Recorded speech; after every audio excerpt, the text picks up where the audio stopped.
एक बहुत ही नेक और समझदार लड़का था। पढ़ाई लिखाई में मन लगाने वाला और अपने बुजुर्गों की आज्ञा और सम्मान करने वाला। दयान जिस गांव में रहता था वह गेहूं की फसल के लिए बहुत प्रसिद्ध था। लेकिन इस बार पूरे साल बारिश नहीं हुई थी, जिससे जमीन फसल के लिए बिल्कुल तैयार नहीं थी। दयान अपने बड़ों और गांव के अन्य लोगों से गेहूं की फसल के बारे में चिंताजनक बातें सुनता रहता था। एक दिन दयान के अब्बू अपनी अम्मी से बात कर रहे थे कि घर की मरम्मत के लिए उन्होंने कर्ज लिया था और फसल की कटाई के बाद भुगतान करने का वादा किया था, पर बारिश न होने से अच्छी फसल की कोई उम्मीद नहीं थी। दयान के अब्बू कर्ज की अदायगी को लेकर बहुत परेशान थे। दयान अपने अब्बू से बेहद प्यार करता था। वह उनकी परेशानी सुनकर खुद भी बहुत चिंतित हो गया था।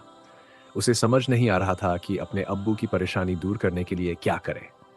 इसी चिंता में वह कुरान का सबक पढ़ने मस्जिद चला गया। मौलवी साहब ने सबक सुनते समय दयान की बेताबी को खास तौर पर महसूस किया।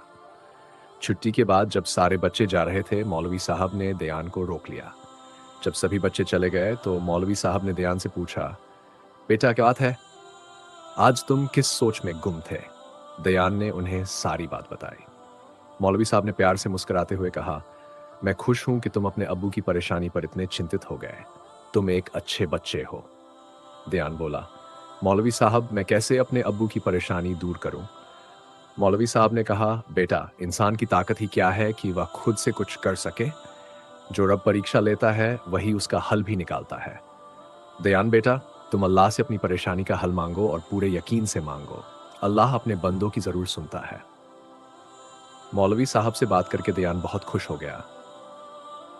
रात को सोने से पहले दयान ने अपनी अम्मी से कहा कि सुबह उसे नमाज के लिए जरूर जगाएं। सुबह उसने पूरी तन्मयता से नमाज पढ़ी और पूरे दिल से अल्लाह से अपने अब्बू की परेशानी दूर करने की दुआ मांगी और बारिश का इंतजार करने लगा। पूरा दिन बीत गया, लेकिन बारिश नहीं हुई। पर दयान हर रोज लगातार नमाज पढ़ता रहा और दुआ करता रहा। कई दिन गुजर गए। दयान एक बार फिर मौलवी साहब के पास अपनी परेशानी लेकर गया। मौलवी साहब ने कहा, दयान बेटा अपना यकीन टूटने मत देना।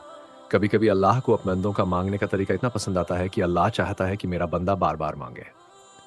अगली सुबह दयान फिर पूरे दिल से नमाज के लिए खड़ा हुआ और नमाज के बाद दुआ के लिए हाथ उठाए।